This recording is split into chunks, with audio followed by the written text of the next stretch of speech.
有人說這裡是最不像日本的日本城市，是全日本僅次於東京的超級都會，是日本關西地區的經濟中心大阪。但在日本有一句調侃，日本人是日本人，大阪人是大阪人。這座商都像是游離在日本規則之外最異類的存在，外地人誇他們熱情風趣，卻也吐槽他們嗓門大精打細算。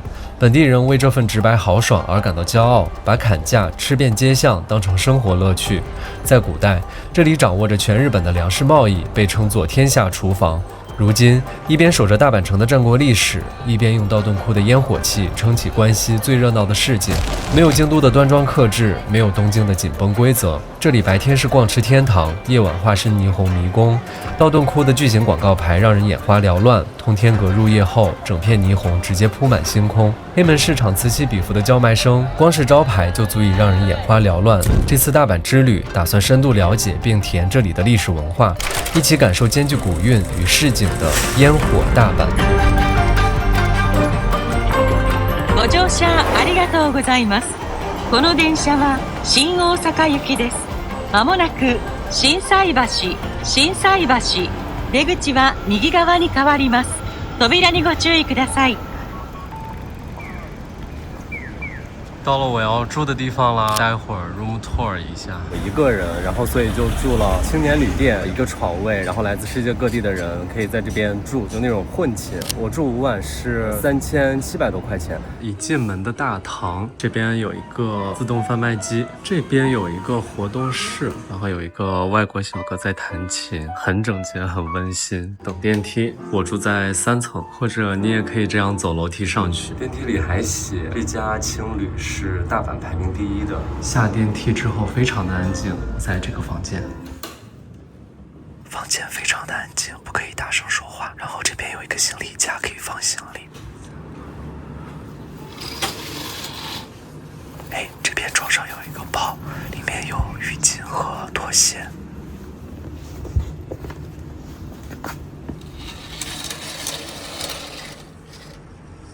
這邊是床墊的，然後這個呢是空調。耳塞的是房間裡真的已經非常安靜了。這個其實是一個密碼櫃，這個空間其實特別大，而且蠻乾淨的。我的身高有1.8米，感覺距離牆大概4-5分米左右。這邊有一個小的休息和辦公的區域，然後也可以插電，還不錯。這邊是一個廚房，它有一個男廁所，一個女廁所，因為一般在國外的情侶都是男女混寢的。這個翻譯也太可愛了，謝謝你的清潔使用，你以後會更高興的。從這個門進來之後就是洗漱的地方，大家保持的都蠻清潔的。這邊其實是有洗衣機可以洗衣服的，我投入了500日幣，差不多洗一次和23塊人民幣左右，不需要帶洗衣粉。你投入500日幣之後，洗滌劑啊、洗衣液直接一次性都會注進去的。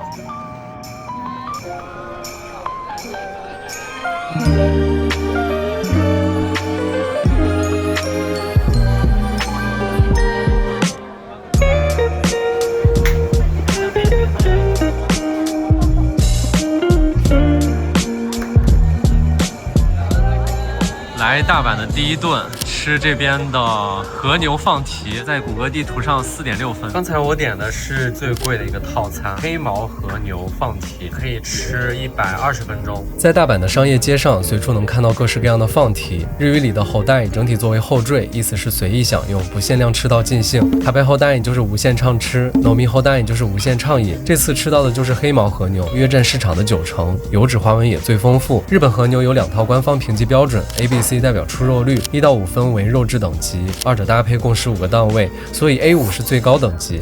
而很多烤肉店菜單上標注的極上、特上、選等都屬於店鋪自創的分級，並沒有統一的標準。其實它這個肉還不錯，蠻多汁的，但是這樣一對比的話，肉的好壞確實可以對比出來的。昨天在神戶吃的那個和牛專門店，明顯的烤完之後會比這個更好吃。但是我覺得作為自助，它的這個肉的品質這個程度，我覺得已經很好了。剛才又加了一份冷麵，哇，這份冷麵看起來也很不錯。再來一個餐後抹茶味的冰淇淋，看着也是蠻不錯的。這邊晚晚上也太热鬧、太繁华了。这次所住的新斋桥、道顿窟、难波一線可以說是大阪的商业核心。这里叫新斋桥，是因为这里当时真的有一座桥。江户时代初期，大阪商业发展迅速，当时这里有一条运河叫长枯川，一个名叫冈田新斋的富商出钱修了一座木桥，并用他的名字命名为新斋桥。明治时期，从木桥又升级为德国制造的鐵橋，但因交通壓力，又升級為花崗岩為材料的石橋。後來運河被填平，橋也拆了，新齋橋作為地名被保留了下來。第二代的鐵橋現在保存在鶴見綠地公園，作為綠地溪橋使用至今，據說是日本現存最古老的鐵橋。大阪的夜晚超好逛，不同種類的招牌，不同種類的店，你每一個都想進去嘗試一下。再往前走8分鐘左右，就到了幾乎所有遊客來大阪一定要拍照的地方——道頓窟。窟在日語裡是人工護城河、運河的意思。1612年左右，富商安井道頓想開鑿運河，但工程做到一半就去世了。後來其他商人繼續了這項工程，並以道頓窟命名了這條運河。カラオケ、サウナ風呂、すべて大阪が生み出した企業であり商法である。大阪の街の中にはいつもたくましい庶民のエネルギーが渦巻いている。而大家拍照的這塊廣告牌，其實是1935年日本名為江崎格力高糖果公司在這裡豎起的廣告。他們的產品是主打能量提升的營養糖果。這個衝過終點線的運動員表示的意思是，吃一顆糖可以在運動時補充能量，恢復體力。當時這裡就集中了劇院、電影院、商場、咖啡館等休閒娛樂商業設施。這個奔跑的青年在近100年的時間裡，逐漸脫離了商業身份，成為道頓窟最醒目的視覺符號。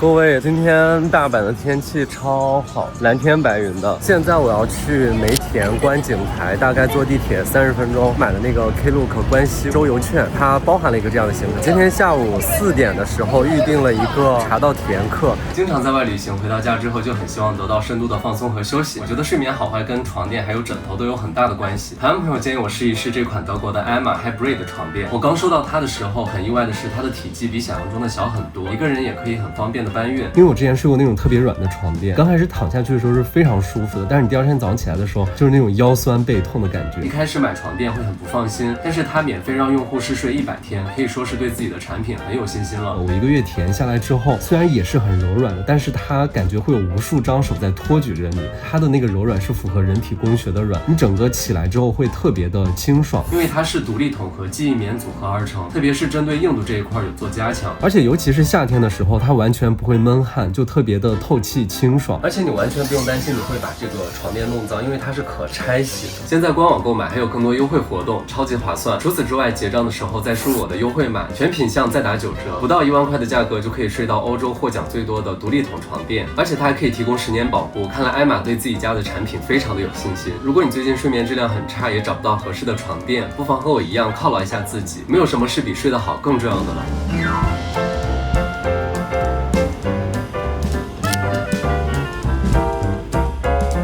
應該就是這個地方吧，空中庭院。我天呀，排隊人好多呀，大概等15分鐘。現在是在3樓，哇，這個電梯速度好快呀！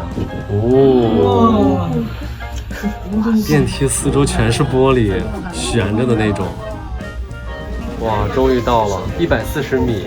這個梅田大廈是個雙子塔，然後現在的這個電梯就懸在2個塔的中間，太震撼了。在這邊可以俯瞰幾乎整個大阪城，還是蠻有都市感的。梅田藍天大廈於1993年建成，地上40層，由東西2座大樓構成。上面的連接處是有空中庭院展望台，是世界上第一個連接型的高層建築。哇，這邊可以看到海，還有河，對面就是淡路島。而這個大廈所在的梅田區域有很多摩天大樓、觀光和商業設施。其實和新齋橋、道頓窟等傳統商業中心相比，梅田區域可以說是火車拉來的繁華。在古代，這裡遠離市區，是農田和牧地集中的農村區域，而且海拔低，水災嚴重，填埋泥土，開拓田地，因此這裡被稱為埋田。後來人們認為埋田的字面意思不太好，改成了梅田。1874年，這裡的大阪站建成運營，後來也隨着城市的擴張，這裡迅速成為鐵路樞紐，商業也隨之發展。我感覺這個觀景平台還蠻值得進來的，可以鳥瞰白天的大阪城。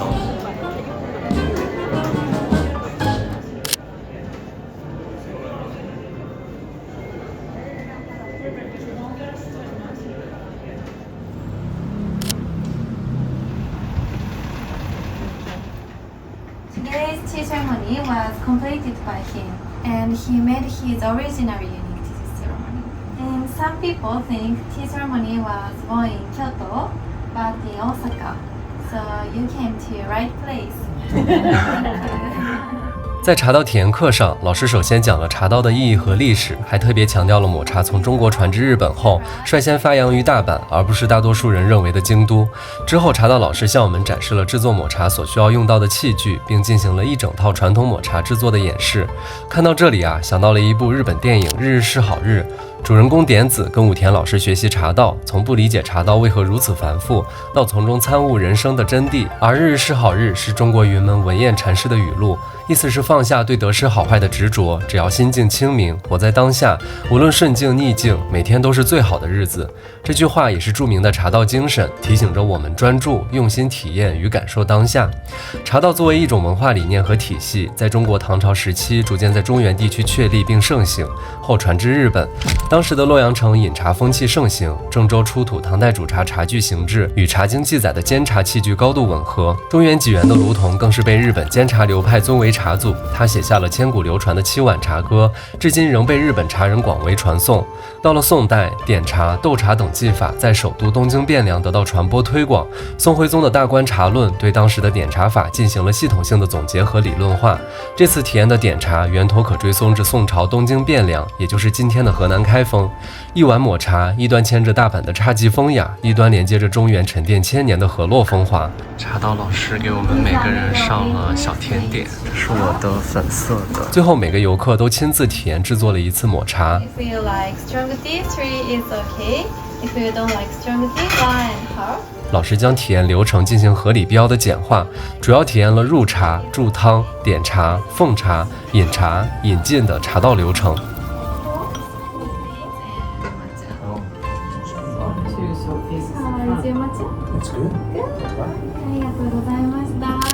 ありがとうございます。天呀，剛才那個抹茶課程真的超級棒，簡單的45分鐘的抹茶課程，而且每個人都會被照顧到。最後是我們每個人選擇一個自己喜歡的碗，老師會告訴你這個碗是什麼寓意，之後你自己加抹茶粉，然後親手製作抹茶。有機會來大阪這邊，我真的覺得可以訂一個這樣的課程。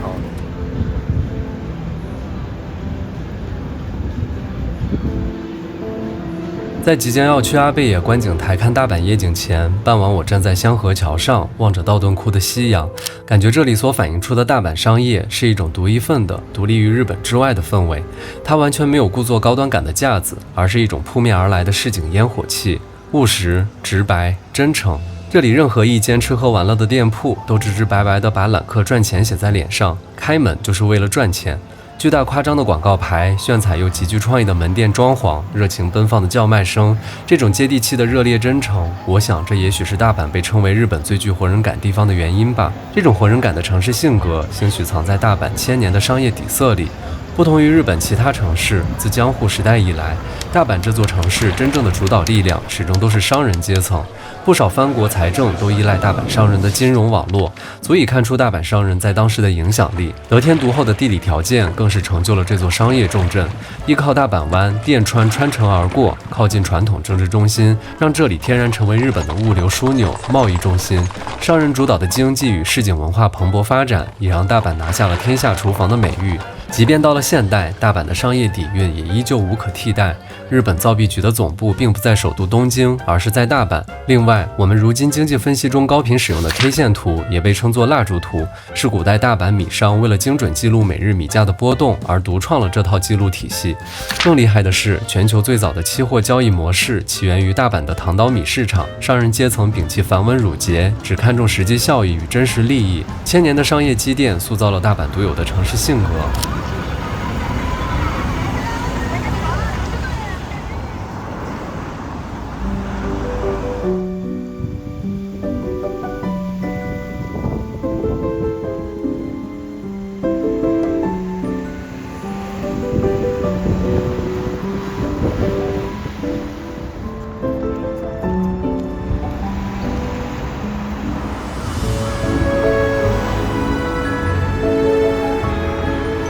天王寺到了，傍晚的天王寺好壯觀啊！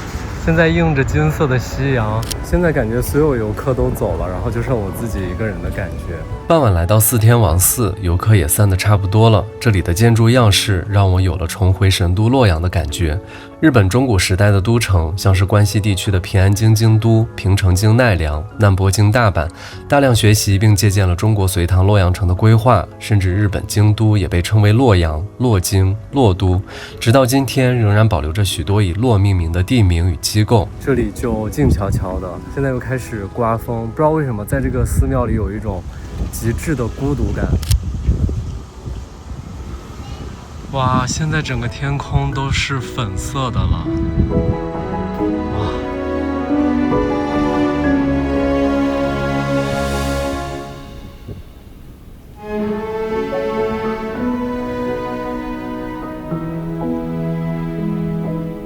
天色慢慢沉了下來，雲、風、靜謐在這時候顯現，少了喧囂，藏在磚瓦裡的沉靜與神性，才敢在這時湧現出來，並匯集在五重塔，隨後升騰。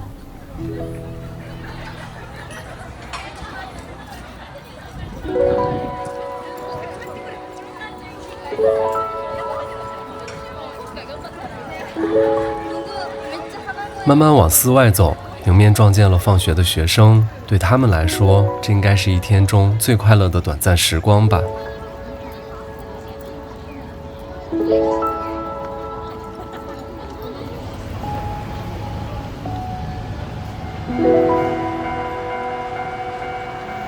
筑吉大社所在的位置在筑吉區，已經非常遠離市中心了，感覺都沒什麼人，裡面好安靜啊。如果說四天王寺承襲了隋唐氣韻，那筑吉大社則更多保留了日本古老神道教神社的模樣。這裡是日本全國2300多間筑吉神社的總社。禁煙呀，禁止飲食啊，然後禁止扔垃圾，這我都能理解。迷惑行為禁止，究竟什麼是迷惑行為？筑吉大社附近的難波金是古代日本與中國通商和外交的門戶，所以這裡主要供奉的是海神。在古代，他守護揚帆遠航的遣唐使與航海旅人。現在，從事海洋相關職業的人們依舊會來到這裡，祈求航行安全。我覺得晚上寺廟的氛圍看起來會比白天更有意境。各位，我現在要去阿倍野觀景台。梅田空中庭院它在北邊，看了大阪白天的景色。那我們今天晚上去的阿倍野觀景台，它在南邊。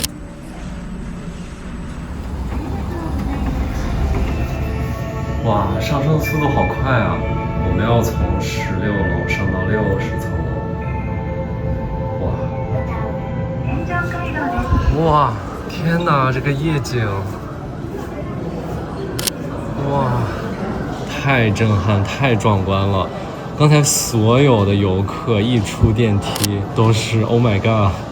阿倍野哈魯卡斯大廈2014年完工時，曾是全日本最高摩天大樓，現為第2高樓，也是日本第一座突破300米的摩天大樓。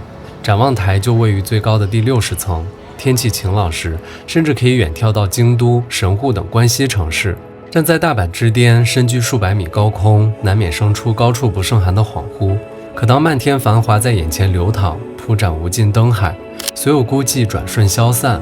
旅行大概便是如此，短暫掙脫地面的庸常，登高眺望眾生喧囂，明明孤身佇立，內心卻被這片流動的城市夜景填得滿是歡喜。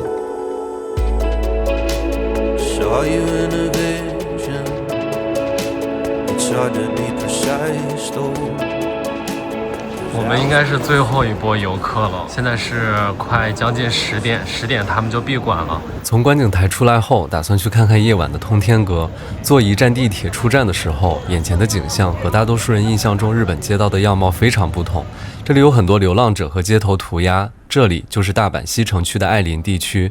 單從統計數據來看，大阪的流浪者人數在日本斷層第一。日本戰敗後，大阪重建，建築業爆發大量臨時工需求，全國各地的打工者擠在這裡的簡易旅館，每天清晨等待日雇招工，依靠短期工錢生存。90年代日本地產泡沫破裂，崗位斷崖式減少，當年的壯年勞工如今普遍步入中老年，無法幹體力活，沒有養老金，逐漸變成長期露宿街頭的游民。這片區域逐漸形成了包括低低價便利店、居酒屋等在內的底層社區。和很多歐美流浪者不一樣的是，這裡的大部分老人很少主動攔路要錢，更多的是長期在公園、道路邊靜坐休息。日本放送協會 NHK 曾在2018年在這裡拍攝過紀錄片《西城24小時夫婦食堂》，記錄了一對夫婦經營40餘年的平價24小時食堂，常客大多是高齡日雇勞動者、露宿老人。仕事探しとるけどね、こけてからね、左足がもう曲がらんみたいになってるから。助けてもろたり助けてあげてどっちもどっちやね、やっぱりね。やっぱりそのね、ちょっとでも道が開けるというかね、明るくなるというかね、そういうような人生に向かってほしいからね。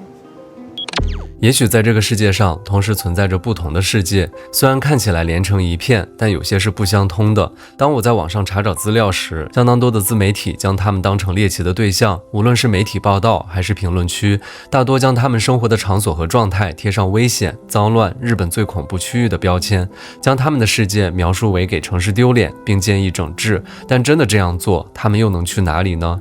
這些人很多是當年建設大阪的勞動者，泡沫時代後被社會落下，但城市好像沒有他們的容身之地，他們只是在他們的世界裡獨善其身，在他們的世界裡平凡而正常的活着。馬上要到通天閣了，哎，這邊其實就可以看到了。在大阪，你會發現有些道路被稱為通，有些則為津。現代大阪呈現出非常整齊的網格狀佈局。日本戰敗後，大阪城市建設局將南北道路統一以津命名，而東西向道路統一冠以通之名。感覺晚上的通天閣也挺好看的，而且它周圍的街區的店都開到很晚。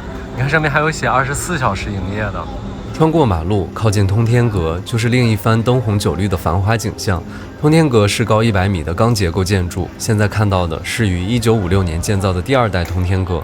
第一代通天閣是1912年建造的，當時建造的時候就希望它能夠成為大阪的城市地標，所以當時建造通天閣參考法國埃菲爾鐵塔和凱旋門，將凱旋門造型作為底座，將埃菲爾風格的鐵塔置於凱旋門之上。到了1943年，緊挨着通天閣的電影院失火，通天閣也隨即遭殃，之後並沒有重建，而是將所得的鋼材原料投入到軍工生產當中。日本戰敗後，大阪重建，當地開始提議重建通天閣，由設計東京鐵塔的內藤多重設計，並於1956年建成第二代通天閣。